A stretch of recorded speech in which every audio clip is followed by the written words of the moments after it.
I'm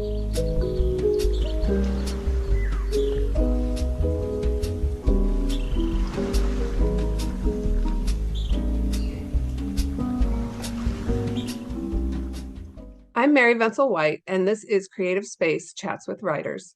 In these 30-minute interviews, we explore creativity and the writing life, inspiration, community, and ways to spark creativity for writers and everyone else. My guest today is fellow Orange County writer, poet Gustavo Hernandez. He is the author of the chapbook Form His Arms, and his debut, Flower Grand First, was called by one reviewer a triumphant poetry collection that reads like a hero's journey. It's named for the prominent streets in Santa Ana where he lives, and the poems in Flower Grand First are contemplations about immigration, family, loss, and sexuality. Born in Jalisco, Mexico, Gus immigrated to the United States in the 1980s with his family, and his search for that birthplace and traces of the family left behind were some of his main inspirations in this collection.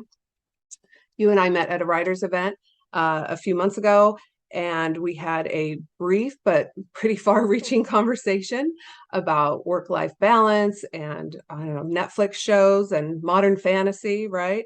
And selfishly, I just wanted another excuse to talk with you. So thank you very much for joining me today to discuss creativity. Thank you. Thanks for having me. Yeah. So someone once said, if you really want to know yourself, start by writing a book. And I had mentioned to you before that I was about to co-lead a workshop on mindfulness in fiction. And for me and the co-presenter, maybe our starting point there was this idea of knowing something about your own essence so that creativity could spring from that. So I guess my first question is not on the outline I gave you, but we're going to go with it. Which is it? Write to know yourself or know yourself so that you can write? I think it's I think they're not exclusive. I think that you get both. I know, I mean, at least in my experience, I thought when I set out to write this book, I thought I knew what I wanted to write about, and I thought I had my ideas formed already. So it was just getting them onto the page, right? Mm-hmm. But as a lot of people who write poetry know, you don't always get the poem you think you're going to get when you start writing. So it was pretty eye-opening as I started writing this book. I think I learned way more about myself than I thought I would. So I don't know. I think you set out with this, basket full of things that you think make up what you're going to write about, or even make up who you are as a person. And as you go along, you find out that that's not the whole picture. There's more. Yeah, I think that's probably how you mention it.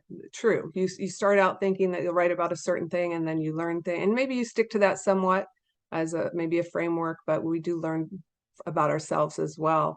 I know that issues of identity and were sort of paramount in this collection as well. How would you define identity?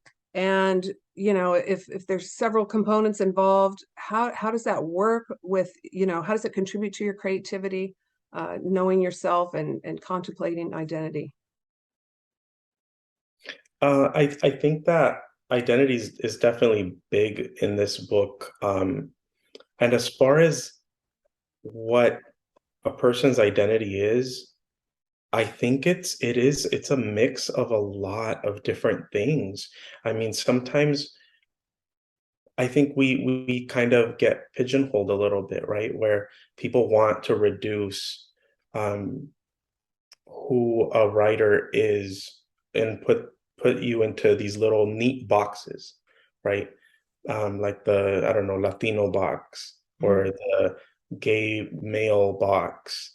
And I think that one of the things that I learned, and I think came through with this book, is that your identity is something that is so personal. Like, it is something that each of us cultivates, even when we don't consciously know that we're doing that.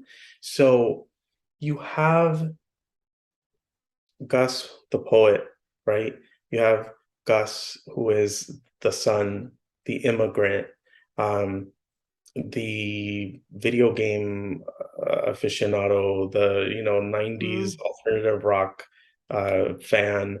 So you have all of these different aspects of who you are, and I think pretty much everything kind of found its way into this book, and I wanted it to. I wanted one of my purposes um with the book was I wanted to show people that just because this is a book about immigration and gay identity, like it doesn't all have to be the same, and there are so many other things that inform those different subcategories, right?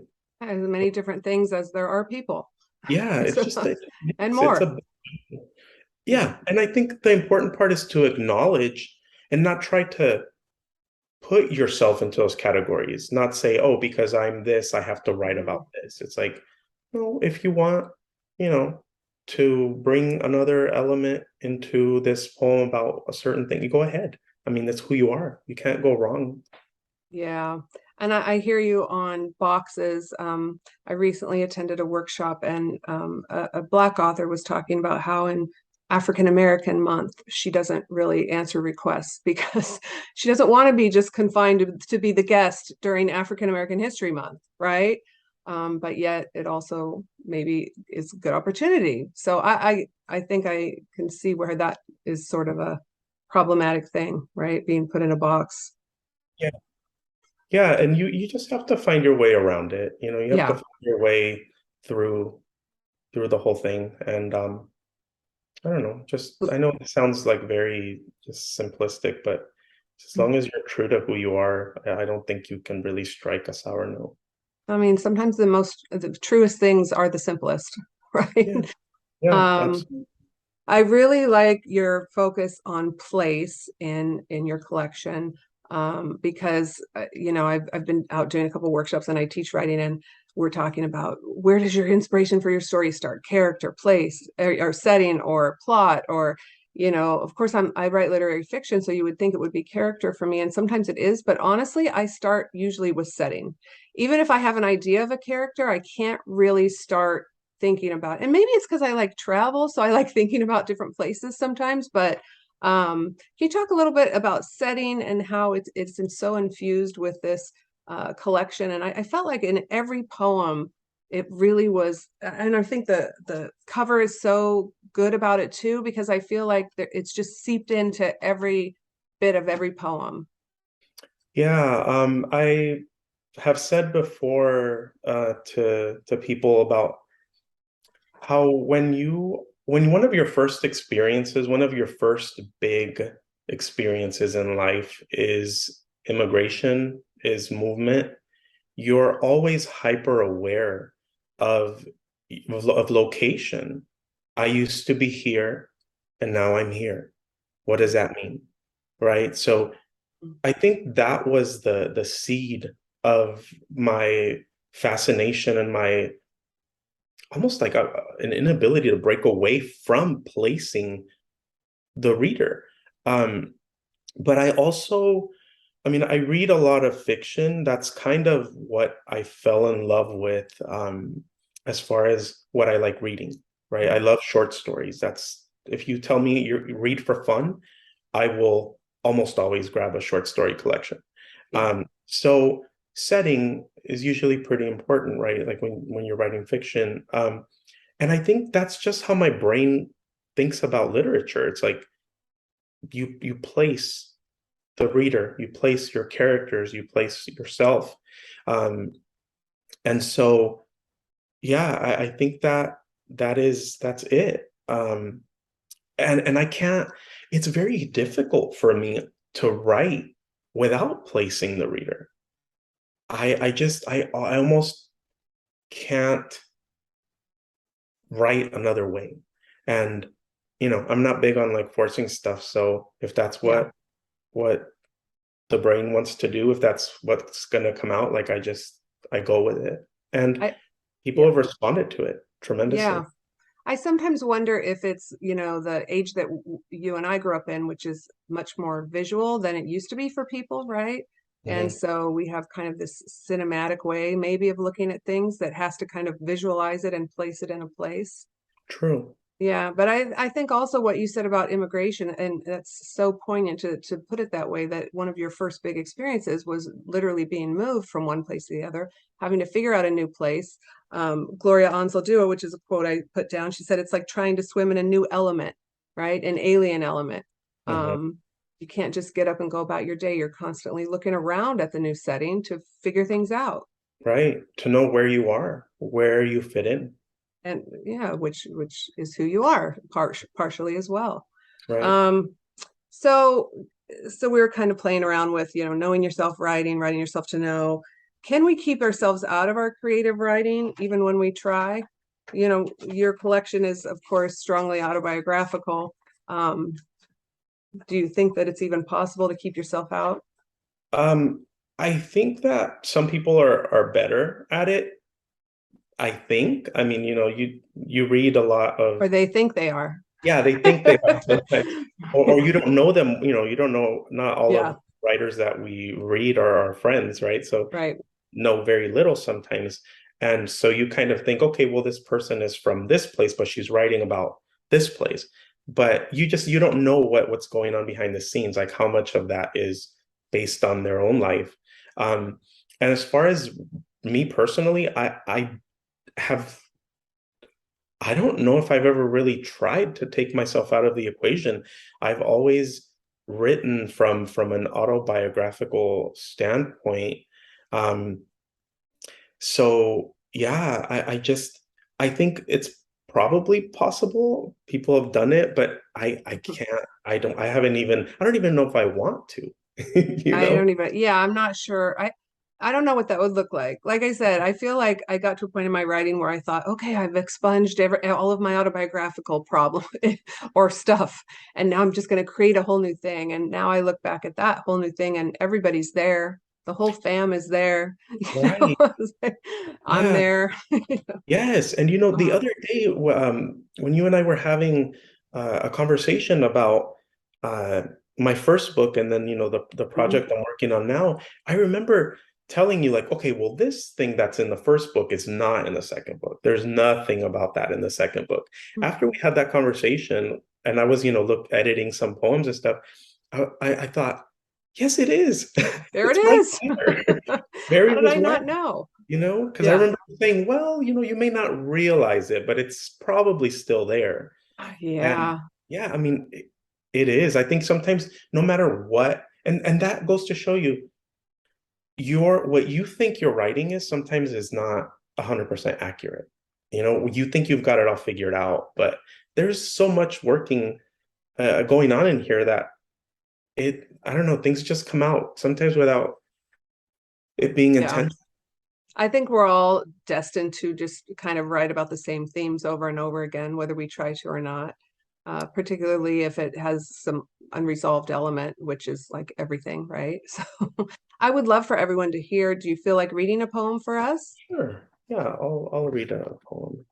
Um, let's see, since we've been talking about a little bit about identity and place, okay, I'll go ahead and read this poem called A White Boy Apology. I don't know what's going on at home, but February and rain pool on the lawn of every county school miles around, pricked and stirred gray.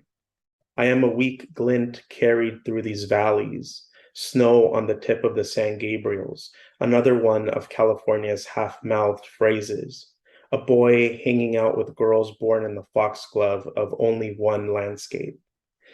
They all say origins don't have to matter, that now there is one set of roads. I don't know what's going on at home, where you are, mother and father. Noon and dusk are indistinguishable. I don't know which pink or purple bell will spring from the ground in a month, if the songbirds are gone or if they're nesting. Yeah, it's so beautiful. And a great example of what I pointed out with the setting being such an infused part of everything. And I think the poems struck me so keenly because I do tend to think and write that way myself, with the setting always pressing in, always pressing in. I wanted to tell you too that maybe a month ago, I used one of your poems in my intro to creative writing class, the seven leguas ones. Is Yeah, that, am I saying it right? Leguas? siete leguas. I did have high school Spanish, but it's been a while.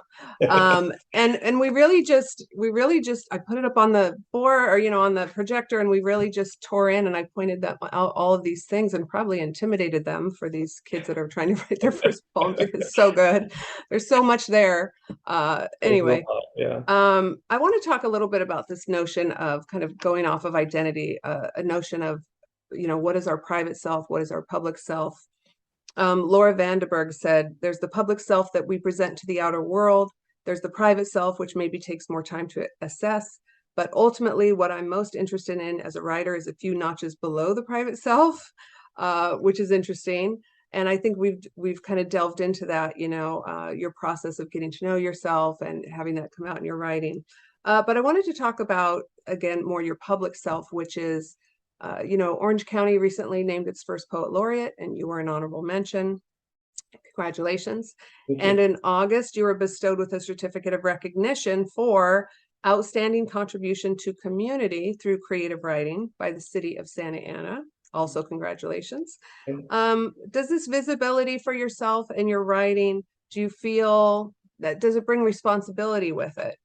In terms of what you feel you maybe should be writing about or talking about, or do you feel a weight from that other than a celebration? Yeah, no, it was both of those were really great honors. I do feel some sort of responsibility. The more, that my name gets out there, the more the work gets out there in these more public forums, I guess.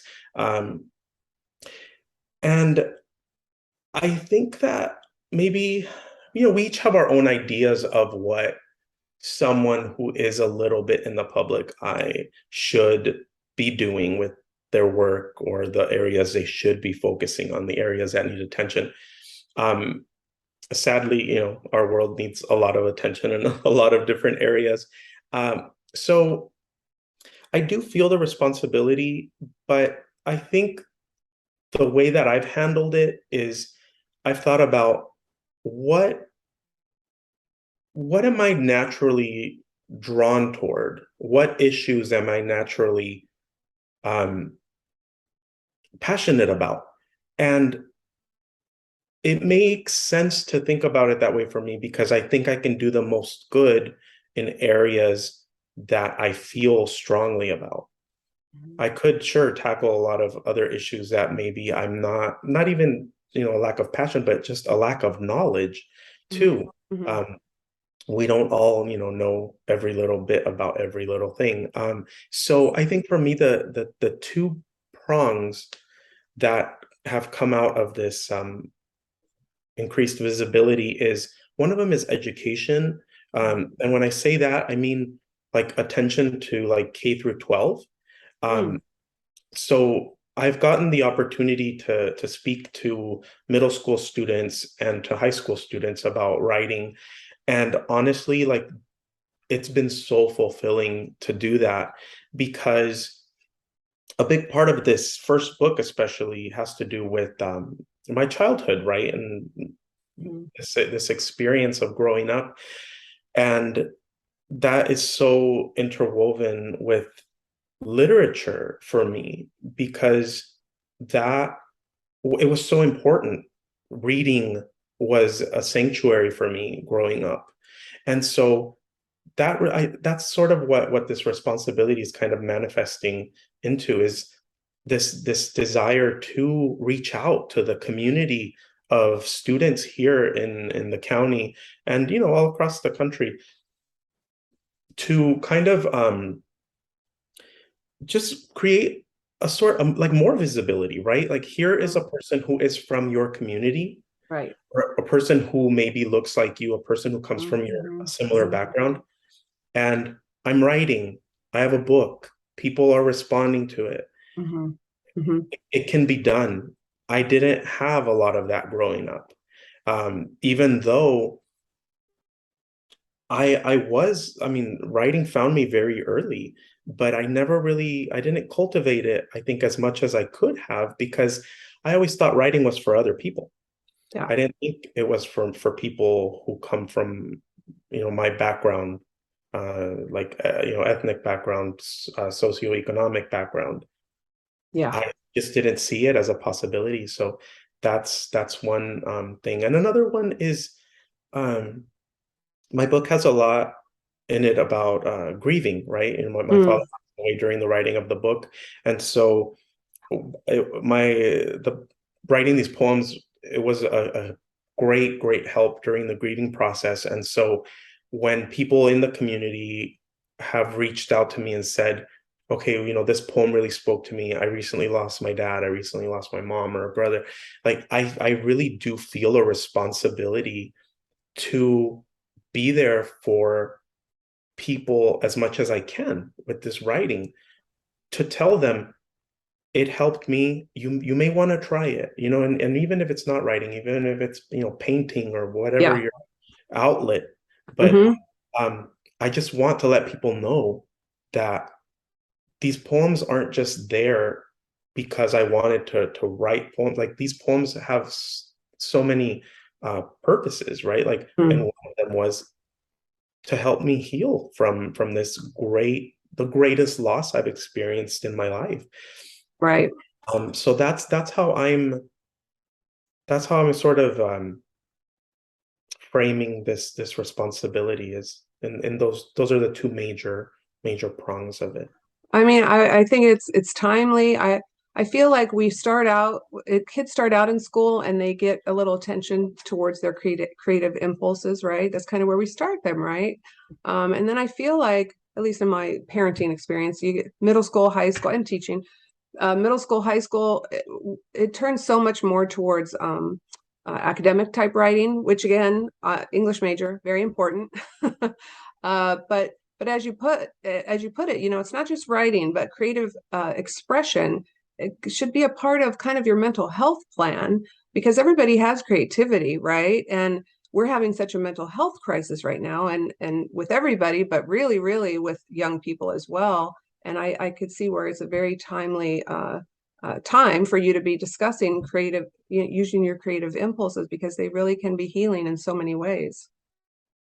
Yeah, and one thing that I've found just through what I've lived through with this book so far is that people are looking for a space to be able to express themselves. And I forget, because I'm someone who's always done it, in Yeah, one way or another, yeah. throughout my entire life, because that's the kind of family I come from. Like, we were always very open with our Hmm. feelings. Right. And but I think I'd forgotten that not everyone is that way. Some people can't find the space to do that. So when you offer them a space and you say, even if it's just talking after a reading, Yeah. and you say, this is what the person tells you, this is what I got out of your poem, and you kind of encourage them, oh, really, they tell you more, and it's Yeah. they're looking for that space. Sometimes I think people are just looking for a way to grieve, a way to express themselves, and if I can provide that for someone, then that's a big accomplishment for me. Yeah. I think mental health, there's just a lot of loneliness. Mhm. And growing up loving reading like you did, and I did, it's such an outlet. I mean, I can't imagine not having that. People don't have to read. I'm not saying that, but some people really lack, like you say, an outlet, not only for space to kind of get their feelings out and their thoughts, but because I believe we're all built with creative urges in us, and so many people aren't using that, and it's such a tool that you could use. So you and I talked a little bit about the day job, right? And our thoughts about most any writer, you probably know, and me too, has some kind of job that actually pays the bills while they do their writing. Faulkner's kind of a famous example. He worked at a university power plant, right? Well, he wrote As I Lay Dying, which he wrote really quickly and probably drinking. Kurt Vonnegut, also worked with utilities. He was a publicist for General Electric. And my favorite example was Agatha Christie, who wrote her first detective novel while working in a dispensary of a Red Cross hospital, which gave her lots of information about poisons, right? Wow. Wow. So tell us for a minute about your day job, how you find time for creativity. Do elements of your non-creative job find ways into your writing or keep it separate? How does that Yeah. work? So I work for a state agency, right? It's an office job. Not a lot of creativity. I write, but it's just sort of, like technical legal writing. Yeah. Um, and so it's an 8 hour type thing, right? Monday through Friday. So it is not a space that I consider a creative space. I don't really draw from it. I think don't get me wrong, like I like my job. I feel good at Yeah. my job. I'm good at my job. But it is really what I do to pay the bills, right? Mhm. To survive, to eat, to have a roof over my head. But as far as balancing it, I think the one really good thing about that type of job is that, and this isn't, always the case, but for the type of job I'm in, it's a non-management job. So I don't take any work home with me. Once my 8 hours are in, I'm done. I don't have to think about work until the next day. So that, and I've been approached at my job to move up. Okay, well, why don't you can be a supervisor, you can be a manager. And yeah, it's more money, but I'm like, do I want that? You're Is safeguarding the rest of your time. Yes, I am, because the Yeah. rest of my time is also important, and I need that bandwidth to be Yeah. able to write. I can't go home. I can't afford to go home and stress out about, having to fire someone or Mm. Work that didn't get done, or yeah, how you're going to exactly. manage this or that. Mhm. Yeah, and my job, I mean, there are a lot of responsibilities with my job, but I feel like I have them well in hand. I don't feel taxed tremendously at my job. And some people, I mean, to some people that may seem like a lack of ambition, but to me, it's like your ambition, who cares? I mean, it, I'm ambitious about my work. I'm ambitious Mhm. about my You, creative life, you're right? making a balance. You're making a Yeah, balance, and those people might not have that balance, and maybe they have more money, but yeah. But again, and I mean, I truly believe Mhm. like that space that creative space, that creative bandwidth, like it needs to stay where it is. I can't afford to give any more um, to a day job that doesn't have anything to do with my writing, right? I Yeah, think it would be really just fatal to my writing if yeah. I did that, if I took on more responsibility. I So think everyone finds their own balance, and I guess it's up to each person to decide, am I getting the writing done? Am I, like you said, I don't not like my job. I feel good when I'm there. Just keeping that balance and deciding how best it's going to work. And for most of the writers I know, it's a continual work in progress of analysis and, oh, well, now I'm doing this. Should I maybe switch to this? yeah, But you're fortunate, I think, to have that job. It sounds like I that am. doesn't cause you any stress, and it's reliable, and it doesn't interfere with writing. Do you write in the evenings, weekends? I That's changed over the years. I used to be a big morning writer where I just used to wake up and first thing I'd go have my coffee and Mhm. then I'd get to writing. Now it's mostly in the evenings. It's mostly in the evenings now. And I think I've reached a point in my writing where I don't know, stuff doesn't, I end up sometimes sitting for a long time just looking at a blank page, right? That's Uh, writing, though. yeah, that's writing. You're I'm right. standing by that. Going for a walk, writing. Long Yeah. showers, writing. So it's just sort of It being is. able to, yeah, it definitely is. I think it's just being able to find a space where I feel like I'm not completely wasting my time by just looking at a blank screen. And even though Well, we know, that's true too. Yeah. so just to like be completely, I guess, frank, um, I recently moved in with my mom, right? My mom's Mm, elderly, and I'm her primary caretaker. mm. So it's just my mom and I in the house. And so most of my writing right now gets done in the living room, on the couch, while my mom is sitting on, the other couch watching telenovelas, right? So Mm. she's got the TV on. I'm listening to the TV over here, it's heavy, heavy drama. Then my mom is kind of like, talking to me about, oh, I know someone that happened to, or whatever. And, Yeah. and I'm there in the middle, just kind of having my own kind of That's moment. going to be in your work. That's going to be in Yeah, your work. it's already kind of found Yeah. its way in. Yeah. So I'm just going with it. I'm like, Yeah. this is That's what you're living right now. yeah, That's your reality right now. Tell us really exactly. quickly. I know we're getting close to time. Tell us really quickly about your work in progress. Are you Um, sticking with autobiographical um, topics? I am. I think one of my friends recently, who he's a writer himself, his name's Alan Chazaro. We were DMing back and forth, and he said something about, oh yeah, this feels like a continuation of the work you've been doing. And it is. This new book is the last book was, childhood, adolescence, young adulthood, and it ended at a certain point. It ended with the death of my father. That was the end of the timeline there. So this new book kind of is more current. Like, I mean, I kind of am writing it as I'm living it. And it deals a lot with issues that I think were sort of in the background in the first book. I recently went through a breakup. Uh, I was in a 10-year relationship, and it ended amicably. Like, we're still great friends, but obviously that completely changed my life. Mhm. So I've sort of been dealing with writing about issues of identity in a different way. Like, Mhm.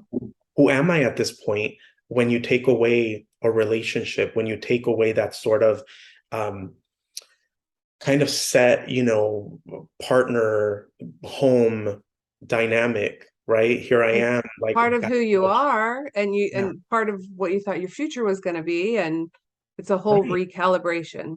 Yes. And so here I am back in my childhood home, right? At 43, in my old room. Like, what does that mean? Right. So at the same time, I'm dealing with, uh, I have a niece who's 2 years old, my brother's daughter, and she's the first baby in our family in like 15 years. And obviously, I'm a different person than I was 15 years ago. So this new book deals a lot with concepts of like mortality, number one, because this baby, I mean, she's 2 years old. Mm. I'm 43. It really started thinking, I mean, it really got me thinking about, my father just passed away. Here's this new baby. Here I am. Like, I'm not gonna be around forever. So I really started just dealing like with my own mortality, Mm. right? And so that's their issues of queer fatherhood too. Like, I feel so close to this child who, Mhm. I love my brother dearly. And so this baby's like the closest thing I think that I have or will ever have, maybe, to like a daughter, right? Like, I mean, like, she's tiny, and there are these instincts, right, that just have sort of come out of nowhere for me. These Yeah. like fatherly kind I'm of, picture as you talk, I'm picturing that Lion King scene. yes, exactly. Oh, Yeah. that's what babies feel like. Yeah. Right. And so a lot of this work centers around that those topics. I've started writing a series of poems that, then this is a little bit of a stretch for me, is that they're written from the baby's point of view, but in Mm. the future. Like, and I'm kind of thinking like a future where I'm already gone. Mm. Um, so I'm sort of looking back to the moment from another point in time. And time is really big for me too, not as well as place. So I've been exploring that, and yeah, just I don't know, issues of materialism, right? that Oh, were kind of a little present in the first book too, that I'm really digging into now. And it's not pretty, right? mm, And it feels risky, but I think that good writing involves risk. yeah. And I'm sure you'll pull it off. I hope so. I'm sure you will. I hope I so. have one final question for you, if you don't mind. Finish the following statement. If I didn't have creativity in my life,